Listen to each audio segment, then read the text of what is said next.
आलेली आहे, अहंकाराचं प्रतीक आहे। दुर्योधन आला तसा भगवंताच्या उशाकडे एक बेंच होता, त्याच्यावर बसला।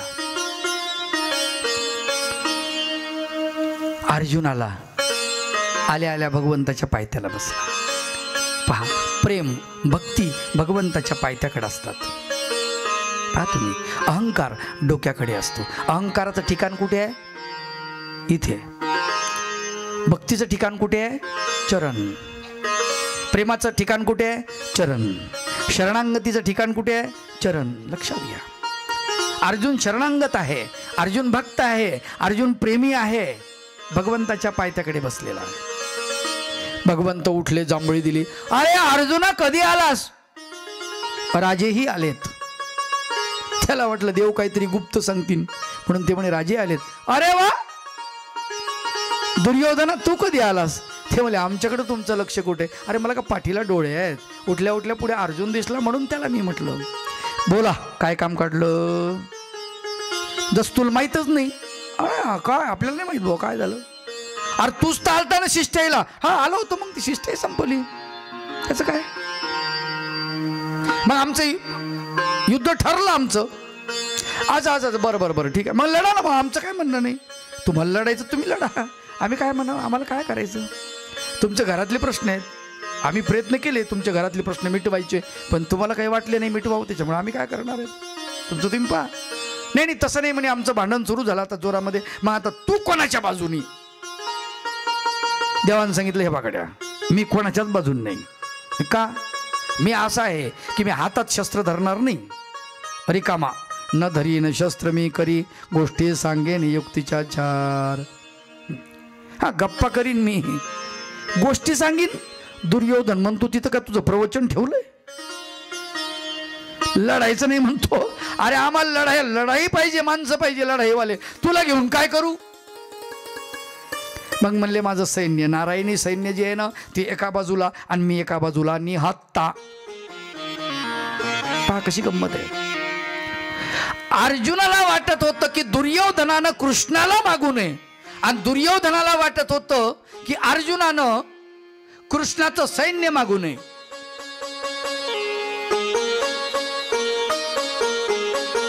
पण अर्जुनानं सैन्य मागितलंच नाही आणि दुर्योधनानं कृष्णाला मागितलंच नाही, त्याच्यामुळे अर्जुनही खुश झाला आणि दुर्योधनही खुश झाला।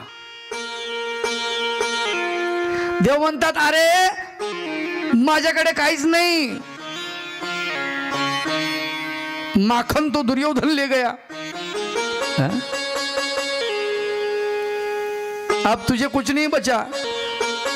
अर्जुन म्हणतो अरे माखन दुर्योधन ले गया जाने दो, लेकिन माखन चोर मेरे पास है, तो माखन की क्या कमी है?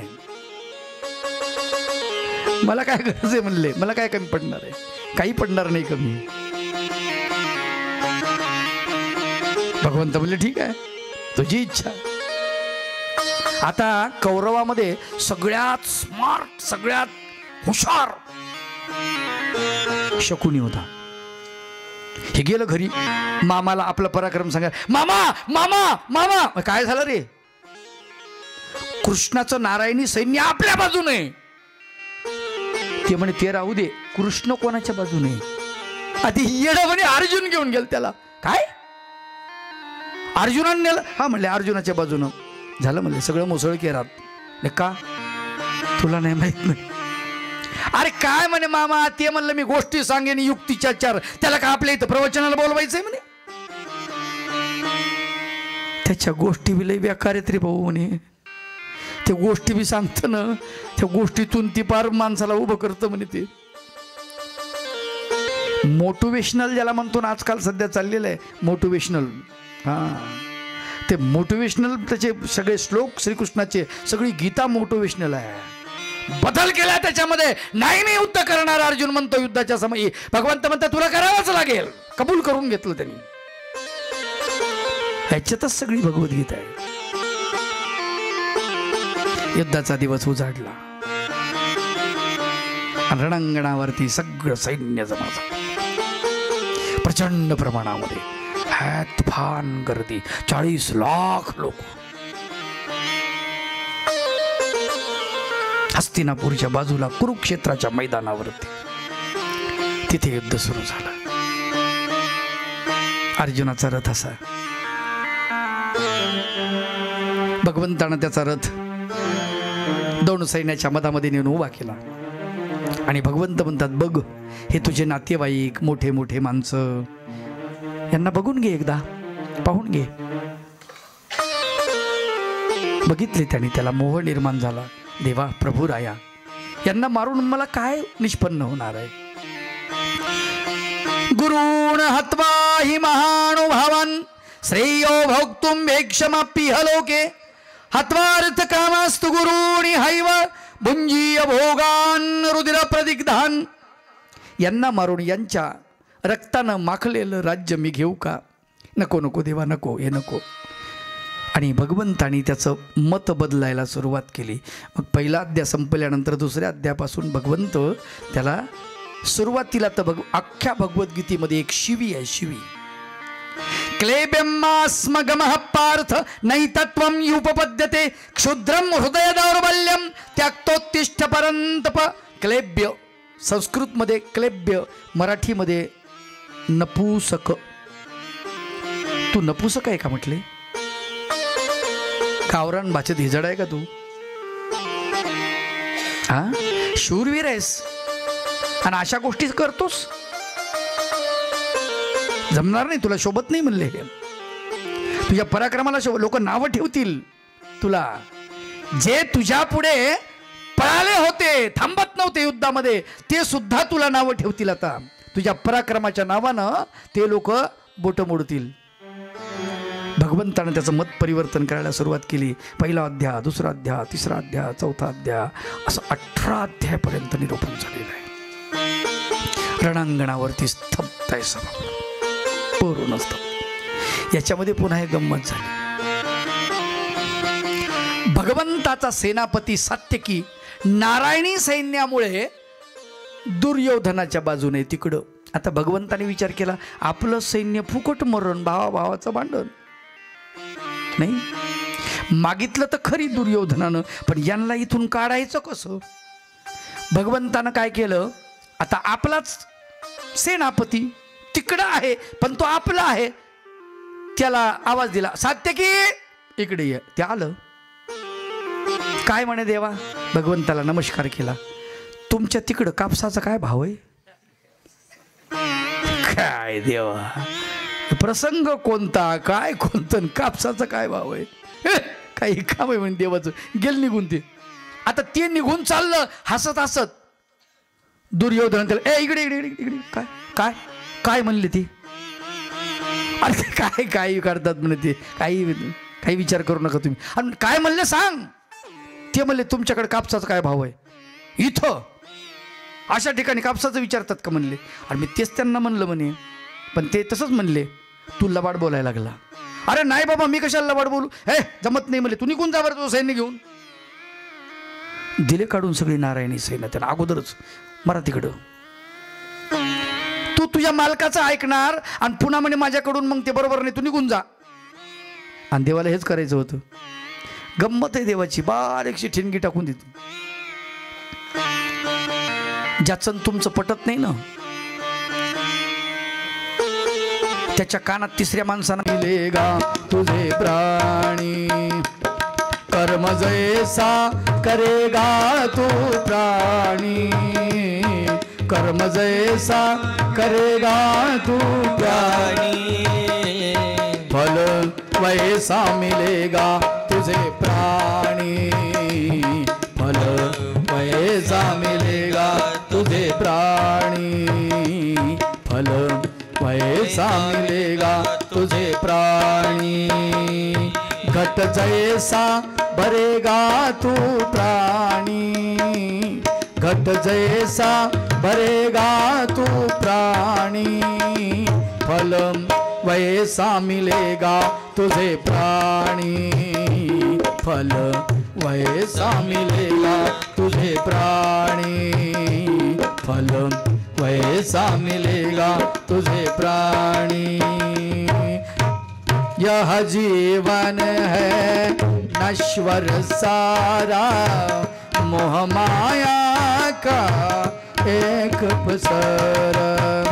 यह जीवन है नश्वर सारा, मोह माया का एक पसर। मानव को तू रोटी देता, हंस को तू ही मोती देता। सबकी इच्छा पूर्ण करता, मैं ईश्वर वरदानी, मैं ईश्वर वरदानी। फल वैसा मिलेगा तुझे प्राणी, फल वैसा मिलेगा तुझे प्राणी। कट जैसा भरेगा तू प्राणी, कट जैसा भरेगा तू प्राणी। फल वैसा मिलेगा तुझे प्राणी, फल वैसा मिलेगा तुझे प्राणी, फल वैसा मिलेगा तुझे प्राणी। 18 दिवसाचे युद्ध संपलं. कौरवांचा निपान झाला. एक एक महायुद्ध पडलेले आहेत. पांडवाचे पुत्र मरण पावले. अभिमन्यू मरण पावला.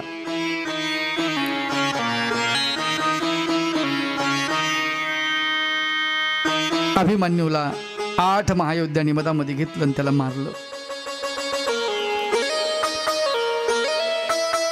चक्रव्यूहाचं भेदन करून अर्जुन आत्महती जातो. त्याला बाहेर पडता येत नाही. भगवान गोपाल कृष्ण सुभद्रेला घेऊन जेव्हा आपल्या द्वारकेला जातात तेव्हा त्याने ती कथा ऐकलेली, गोष्ट ऐकलेली, अर्धवट ऐकलेली, अर्धवटच त्याला माहिती. प्रवेश तर केला, बाहेर निघता येत नव्हतं. सगळ्यांनी मिळून त्याला बाहेर काढण्याचा प्रयत्न केला पण नाही जमलं. सगळ्या महावीरांनी कौरवाकडच्या त्याला मारलं. तिथे पडलं तो मरणासन्न अवस्थेमध्ये जयद्रथाला, आणि जयद्रथानं त्याला लात मारली. त्याला ते वाईट वाटलं. उठ म्हणला, गाढवासारखा इथं झोपलास. वाईट वाटलं. अर्जुन जेव्हा आला, रणांगणावरती पडलेल्या आपल्या पुत्राचं डोकं आपल्या मांडीवरती घेतलं आणि रडायला लागला. पुत्रा, तुला काय दुःख आहे रे?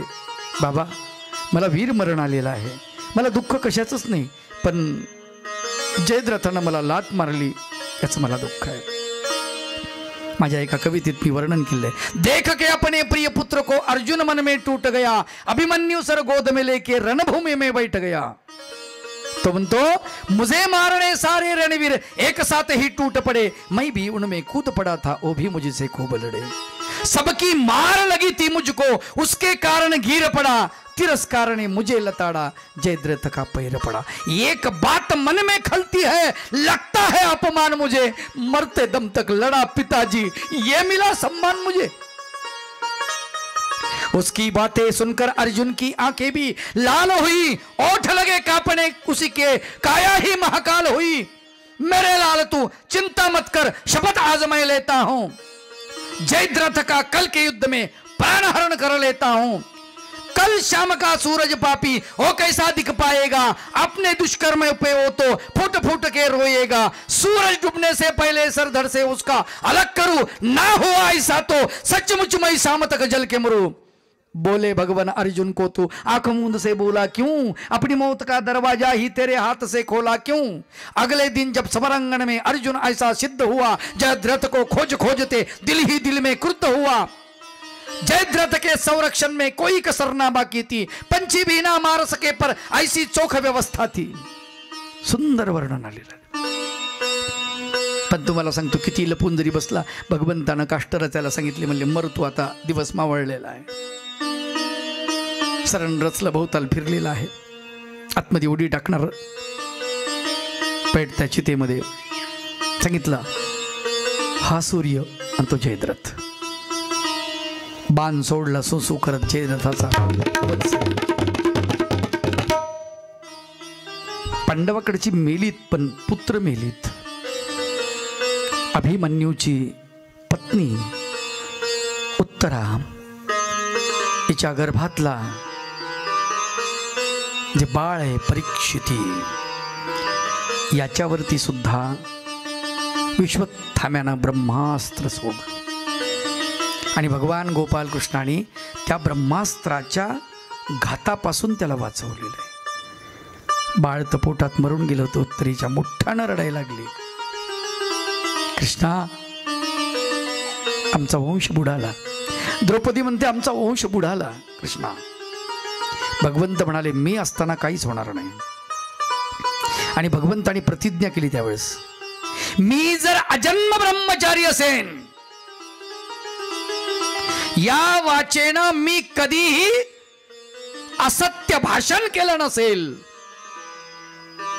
आणि माझं ब्रह्मचर्य मी कधीही भंग केलं नसेल, युद्धातून मी कधीच पळालो नसेल, तर हे उत्तरेच्या पोटातला गर्भ जिवंत होईल.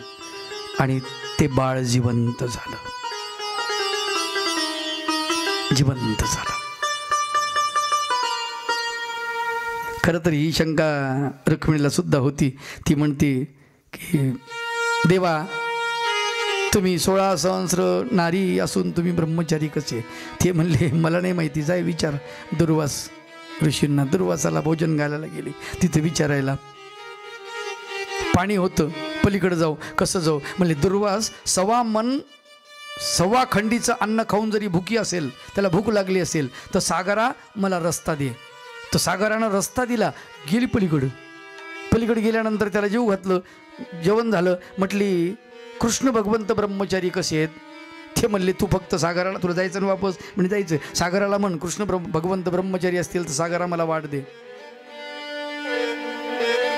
तशीच म्हटली, सागरानं वाट दिली. पण ते ब्रह्मचारी कसे आहेत हे कळलं मात्र कोणालाच नाही. अवघड आहे. 18 दिवसाचं युद्ध संपलं. राज्यगादीवर अभिमन्यू तर मरण पावलेला आहे. परीक्षितीला राज्यगादीवर बसवलेला आहे. सगळी निर्वाणीरव चाललेली आहे. आता निर्वाणीची भाषा आहे, शेवटची भाषा आहे. भगवंतांनी पांडवाला सांगितलं की राज्य व्यवस्था परीक्षितीच्या ताब्यात द्या, तुम्ही मात्र हिमालयाकडे जा. कुंती मातेला सांगितलं तुम्ही सुद्धा हिमालयात जा. कुंती माता, गांधारी, विदूर, धृतराष्ट्र हे सगळे वानप्रस्थाला गेले, वनामध्ये गेले, राज्य मोकळं सोडून दिलेलं. मरायच्या अगोदर वानप्रस्थ अपार महत्वाचा असतो. ते निघालेले आहेत.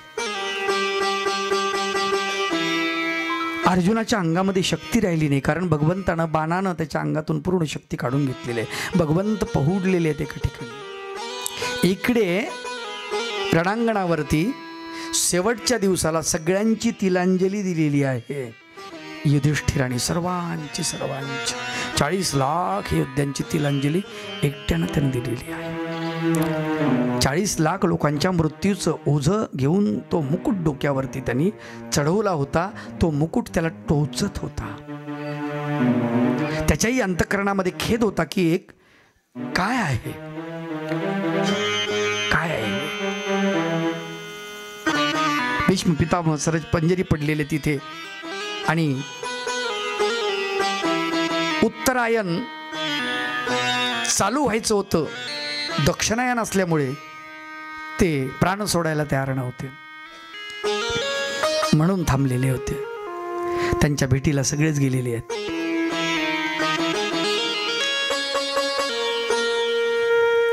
ते विचारतात का रे बाबा, खरंच युधिष्ठिरा आता तर कोण्या मातेचा पुत्र गंगेमध्ये टाकल्या जात नाही न करण्यासारखा. आता तर कोण्या माऊलीची इज्जत रस्त्यावर नाही ना रे. आता तर राज्य चांगलं चाललंय ना, धर्माची स्थापना झाली की नाही रे. त्याच्यासाठीच हा 8 तास होता की नाही. शरशय्या से लगे पूछने भीष्म पितामह, शरशैया से लगे पूछने भीष्म पितामह। कहो युधिष्ठिर इंद्रप्रस्थ कैसा लगता है, कहो युधिष्ठिर, कहो युधिष्ठिर, कहो युधिष्ठिर। सोना सोना लगता है उपवन, यहाँ किलोल करती रहती अलमस्त हवाएं। छम छम नूपुर बजते रहते राजभवन में, या विलाप करती रहती राजमहल की व्याकुल विधवाएं। कहो युधिष्ठिर, कहो युधिष्ठिर, कौरव कुल के लाल रक्त से धुला हुआ यह राजवस्त्र कैसा लगता है, कहो युधिष्ठिर, कहो युधिष्ठिर, कहो युधिष्ठिर। गजेंद्र प्रियांशू नावाची कवी आहे, त्याची कविता आहे सुंदर. त्यांनी विचारलेले प्रश्न फार महत्वाचे आहेत, जाचक आहेत, बोचक आहेत. खरंच ज्याच्यासाठी सगळं केलं त्या धर्माची स्थापना झाली का रे कन्हैया? तू आहेस ना, मग बरोबर झालं असेल, मग व्यवस्थित झालं असेल. कारण तू चुकणार नाहीस, सगळे चुकले तरी तू चुकणार नाहीस हा विश्वास आहे. सगळ्यांचं झाल्यानंतर भगवंत सुद्धा इकडे द्वारकेमध्ये येतात. भगवंताच्या विरोधामध्ये भगवंताचा पुत्र सांब गेलेला असतो. पहिल्या दिवशी मी सांगितलं, भगवंताच्या विरोधामध्ये सगळे दारू प्यायला लागतात. काय वाटत असेल देवाला? अरे नका रे, मद्यपान नका करू. ऐकत नाहीत. भगवंत द्वारकेवरून 250 किलोमीटर, आजचा 250 किलोमीटरचा परिसर आहे लांबचा. सोमनाथ मंदिर जे आहे त्याच्याजवळ प्रभास क्षेत्र आहे, तिथे येऊन बसतात भगवंत. नको कटकटी नको यांच्या. त्यांनी जे काठवट बांधलेली असते ना पोटाला, ती काठवट उगाळून टाकलेली असते. त्याचे पानकंस उगवतात समुद्राच्या काठी द्वारकेला.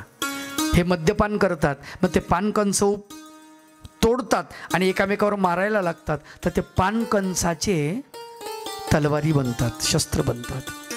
आणि अशात पांडवांचा का यादवांचा नाश होऊन जातो. भगवंत काही करू शकत नाही, करत नाहीत. उरले सुरले ऐकत नाहीत म्हणून भगवंत काय करतात, बलराम दादाला म्हणतात, दादा समजून सांगा पोरायला, ऐकून नाही राहिले. ते जातात, हे काट्य हो, अरे दारू पिऊ नका, भांडणं करू नका. ते म्हणे, ते थेडगं गेलं आणि हे बुडगं आलं. मला बुडगं म्हणतो, खांद्यावरचा नांगर काढतात, वळतात सगळ्याला आणि पुरे ठेसून मारतात. म्हणजे काय ठेवायचे? भरत भगवंताकडे, कन्हैया काय झालं दादा? सगळे मारून टाकले, एकही नाही ठेव. अरे तुम्हाला समजून सांगायला पण काय करायचे म्हणले असले. आपण लोकाला ज्ञान सांगायचं हेच जर समजत नाही तर काय उपयोगाचे? अवघड काम आहे. भगवंताचं काम संपलेलं असतं आणि भगवंताने एका झाडाला पाठ टेकवलेली असते. आपला उजवा श्रीचरण असा वर घेतलेला असतो मांडीवरती. उद्धव देव आलेले असतात. उद्धव देवाला भगवंत वापस पाठवतात की जा तुम्ही. आणि उद्धव देव जातात रस्त्याने. त्यांच्या लक्षात येतं, जात नाहीत पण परत पाठवतात, परत पाठवतात, परत पाठवतात. आमची आज्ञा आहे जा. शेवटी उद्धव देव जातात आणि त्यांच्या लक्षात येतं भगवंत गेले. मग उद्धव देवही प्राण सोडून देतात. इकडे ही वार्ता कुंतीला कळते. अर्जुनाच्या माध्यमातून कुंतीही प्राण सोडून देते. 5 पांडव हिमालयाकडे जाऊन तपश्चर्या करत भगवंताचं नामचिंतन करत करत एक एक एक एक एक रस्त्यानं मरत जातो. इकडे भगवान गोपाल कृष्ण आपल्या डाव्या मांडीवरती उजवा श्रीचरण ठेवलेला असतो. भगवंताच्या श्रीचरणाचा जो अंगठा आहे तो चमकत असतो. आणि तो हरणाच्या डोळ्यासारखा दिसतो. त्या हरणाच्या डोळ्याकडे पाहिल्यानंतर कोणालाही असं वाटतं की हरिण आहे म्हणून तो एक पारधी असतो आणि तो त्या दिशेने बाण मारतो. बाण सुसू करत येतो, भगवंताच्या श्रीचरणाच्या त्या अंगठ्यामध्ये घुसतो. पारधी धावत येतो, बघतो, त्याच्या लक्षात येतं इथे तर भगवंत आहेत. डोळ्यातून अश्रू जाते, प्रभू मला क्षमा करा. देव म्हणतात भिवू नकोस, आम्हालाच जायचं आहे आता. तुझ्या बाणानं मी मरतोय हा अर्थ नाही आहे, परंतु मला जायचं आहे आता. मीच जाणार आहे, माझं काम संपलेलं आहे. काम संपल्यानंतर माणसाने राहायचं नसतं. स्वामी चक्रधर महाराज म्हणतात, कर्पूर कजलिकावत श्रीकृष्ण चक्रवर्ती पुरत्यागो केला. कापूर जसा जळतो आपोआप उडून जातो, तसा भगवंताचा देह हवेमध्ये विरून गेलेला आहे, विरून गेलेला आहे. सुखदेव ही कथा परीक्षितीला सांगतात आणि परीक्षिती हे सगळं ऐकत असतो, हे श्रवण करत असतो आणि मग त्याच्या मनातली भीती निर्माण झालेली भीती नष्ट होते आणि मग तो भगवंताचं भजन करतो. श्रीकृष्ण गोविंद हरे मुरारी हे नाथ योगेश्वर वासुदेवा. श्रीकृष्ण हरे मुरारी हे नाथ योगेश्वर वासुदेवा. हे नाथ योगेश्वर वासुदेवा. हे नाथ योगेश्वर वासुदेवा. हे नाथ योगेश्वर वासुदेव.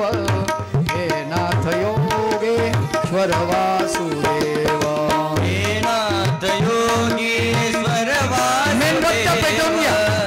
मेणबत्त्या पेटवून. मुरारी हे नाथ योगेश्वर वासुदेवा. श्रीकृष्ण गोविंद हरे मुरारी हे नाथ योगेश्वर वासुदेवा. श्रीकृष्ण गोविंद हरे मुरारी हे नाथ योगेश्वर वासुदेवा. परब्रह्म परमेश्वराची स्वराची अमृतमय अशी भागवत कथा तो ऐकत असतो परीक्षिती. आणि ती ऐकल्यानंतर तो मरायला तयार होतो आणि मग एका उंच अशा एका खंबाच्या माडीवरती त्याला बसवलेलं असतं. काचेचा महल असतो, परंतु कोणीतरी बोर आणतात. बोर टोपलीमध्ये बोर खाण्याची याला इच्छा होते आणि मग ते बोर ते त्याच्या महालात प्रवेश होतात बोराच्या माध्यमातून. त्या बोरामध्ये एक आळी असते.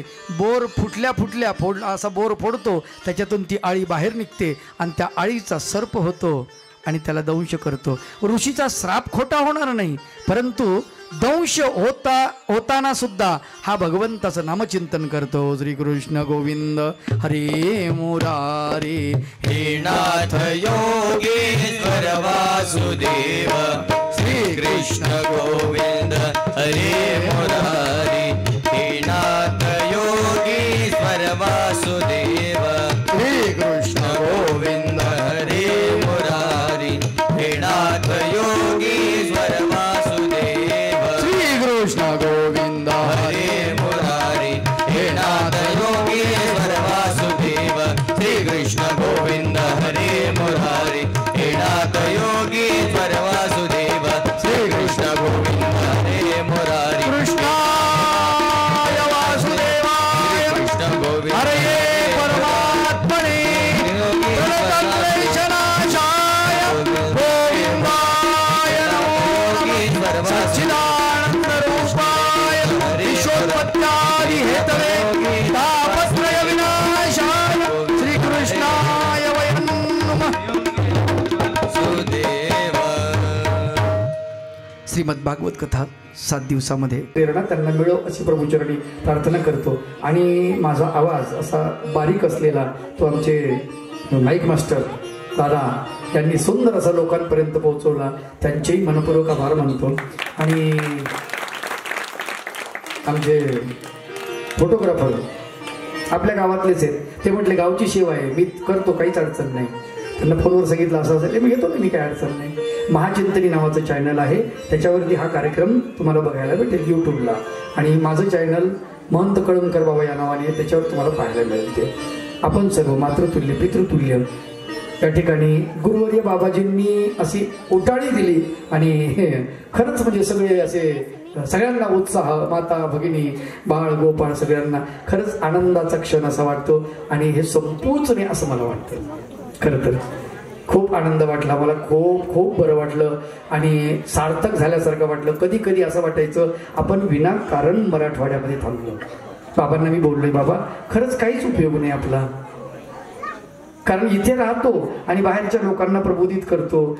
तिकडे नांदेड जिल्हा, तिकडे म्हणजे नागपूर, अमरावती, तिकडे प्रबोधनं सुरू असतात आणि जवळचे गाव बिचारे, यांना काही आपला उपयोग होत नाही. हे खरं तर यांना आपली गरज नाही का आपण कमी पडतो कळत नाही. काय होते बाबा, पण वाईट वाटतं. बाबा म्हणायची गोष्ट खरी आहे, पण करावं तर काय करावं. कारण मीही म्हणले परेशान झालो. मी इथे विद्यालय काढलं, विद्यार्थी तयार केले, चिकलठाण्याला खूप काही केलं, पण काही जमून नाही राहिलं म्हणले. बाबा सुद्धा असं बोलले. आणि त्या दिवशी काय अचानक बाबा असं म्हणले की मी संगीतकारांचे पैसे देतो, पण तुम्ही भागवत ठेवाच. आणि मग सगळे तरुण मंडळी आलेली, म्हणले ठीक आहे बाबा. मीटिंग घेतली, सगळं सुंदर झालं. आता उद्या काला समारोप अगदी सुंदरतेनं आपल्याला करायचं आहे. आणि आपल्याला एप्रिल महिन्यामध्ये तुम्हाला सूचना देईल मी, एप्रिल महिन्यामध्ये आपल्याला मुलांचं शिबिर घ्यायचं आहे. कालही बोललो तुम्ही, अलग लक्षात ते पक्क ध्यानात ठेवा. आपल्यावर आता संस्कार सारखे होत राहिले पाहिजे, सारखे करायचे आपल्याला त्या गोष्टी.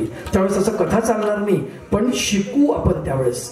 त्या शिकण्यासाठी तरुण मुलं, मुली, लहान मुलं, मोठे माणसं यांनी यायचं आहे. आपल्याला पूजा अवसर पाठच झाला पाहिजे 10 दिवसात. तिन्ही पूजा अवसर आपल्याला पाठ झाले पाहिजे. कसे का होत नाही. 15वा अध्याय, 12वा अध्याय, तिन्ही पूजा अवसर, प्रार्थना पंचक, 3 आरत्या, एवढं मटेरियल 10 दिवसात तुमच्या पदरात टाकण्याची माझी इच्छा आहे. आलं का लक्षात. आणि तुमच्या कामाचं आहे म्हणून या ठिकाणी आता सर्वांनी उठून उभं राहायचं आहे, भगवंताची आरती करायची. मुरली मधुर वाला कानों में कुंडल झलकती मंडल नंद के नंद बिहारी कृष्ण मुरारी आरती कुंज बिहारी कृष्ण मुरारी मोहन मुकुट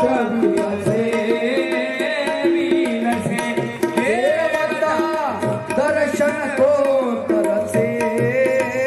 तरसे बजावे चंग और अमृतंग ग्वालिनी संग लाज रखो गोप कुमारी के गिरी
त्वमेव बन्धुश्च सखा त्वमेव विद्याद्रविणं त्वमेव सर्वं मम देवदेव पापोऽहं पापकर्माहं पापात्मा पापसम्भव त्राहि मां कृपया देवो शरणागतवत्सल श्री गोपाल कृष्ण भगवान की श्री दत्तात्रेय भगवान की श्री चक्रपाणि भगवान की श्री गोविंद प्रभु भगवान की सर्वज्ञ श्री चक्रधर भगवान की श्री दत्त श्री दत्त श्री दत्त